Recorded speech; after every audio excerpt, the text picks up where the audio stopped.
So you've got slim, regular, thick, and now I'm not quite sure what to call this one. Semi-thick, sort of thick, but hey, you can do this.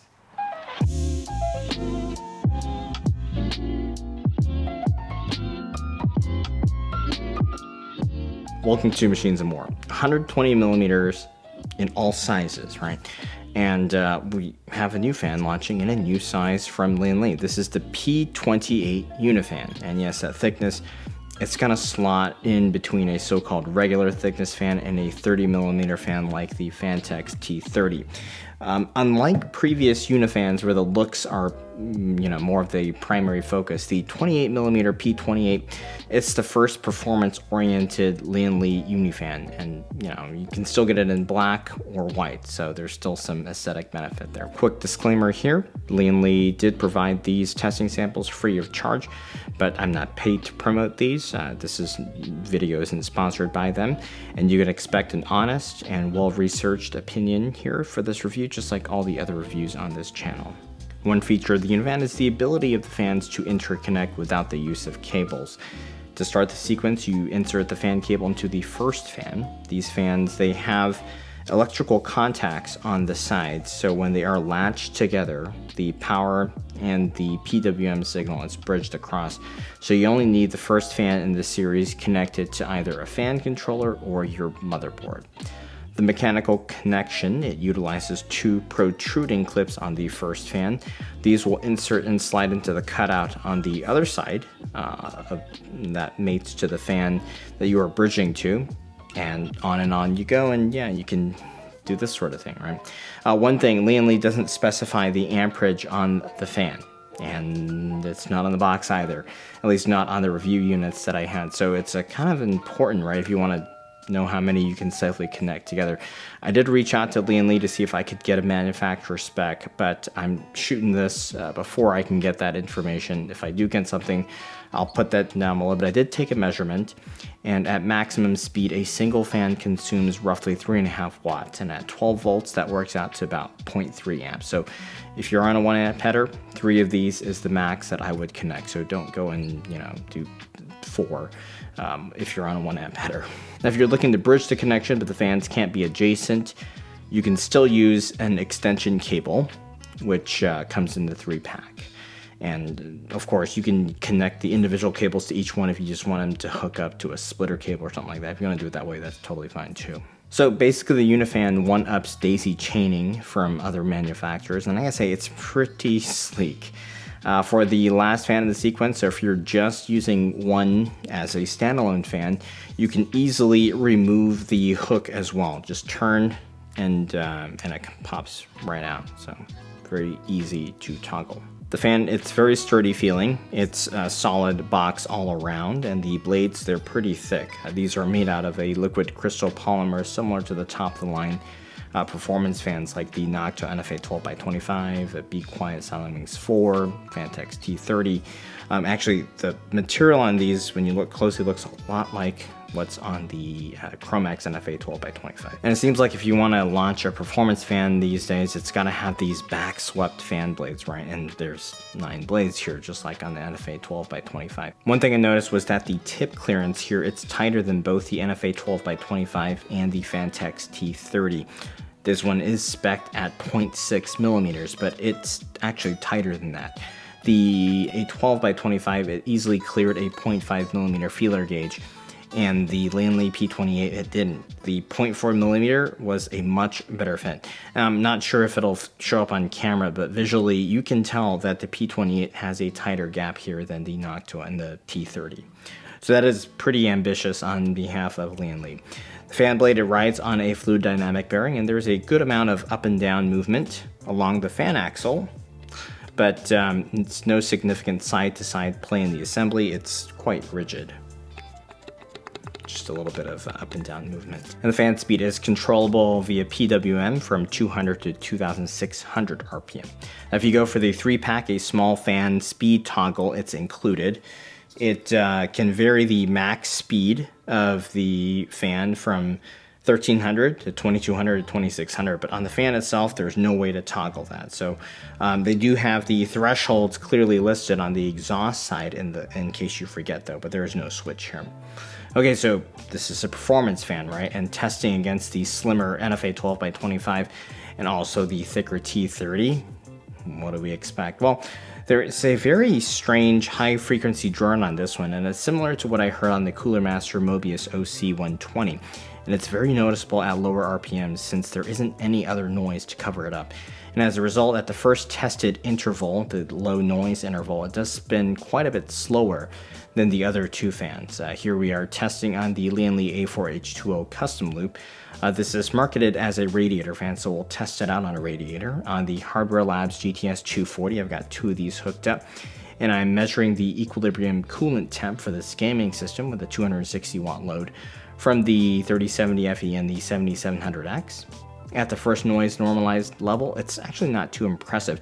It's almost 7 degrees warmer than the T30 and almost 5 degrees behind the NFA 12x25. So it's because of that noise. It's not spinning fast enough to overcome the static pressure of the radiator to be effective here. I can't tell where that drone or that noise is coming from. I don't think it's the bearing. If I had to guess, there's some kind of resonance with the frame. You can kind of, you can hear it's hollow. This cap here, there's a lot of hard surfaces here. Take something like this a 12x25 and do the same kind of tap test here. It's a lot more dampened. So Noctua's got that, the acoustics controlled pretty well on this fan. So I wouldn't be surprised if something here is amplifying the inherent noise from the fan. Maybe it is the bearing, but something it's getting amplified somehow. When we move into the middle of the RPM range, that is when things get a little bit interesting. You still have that noise, but since that drone is not the primary source of sound pressure, the RPM gap, it's a little bit smaller. And the other two fans compared to here, they still run faster, but this thing, it's actually moving a lot of air despite running at the lower RPM. And actually at this point, it's past the NFA 12x25 and it's still behind the T30 by a smidge. At the point where the Noctua maxes out, the Lian Li is still just ahead of it. T30 is ahead of both of these fans, but just a little bit. So performance isn't too bad. Past this point, the noise gets disproportionately high, as with most fans that are capable of RPMs above 2000. And of course, diminishing returns relative to the noise penalty. That's what sets in here. Now, if you were running full speed fan curves and just using this, this max RPM switch to set the fan speed, there's a pretty big RPM gap between low and medium. I would still set a fan curve in your system, and I wouldn't use the switch to be the source of your RPM control. That being said, the switch has an advantage over the switches that you'll find on the back of higher RPM fans because it's a little bit easier to access. And assuming all your fans are daisy chained, you just need to make one single adjustment instead of toggling each fan one by one if the switch were on the back of the fan. Okay, so noise is kind of the Achilles heel here. For how good this fan performs, it's kind of a bummer since I feel that the frequency of this noise is pretty noticeable even when the sound pressure level is identical against a more acoustically optimized fan like the Noctua. So take a listen.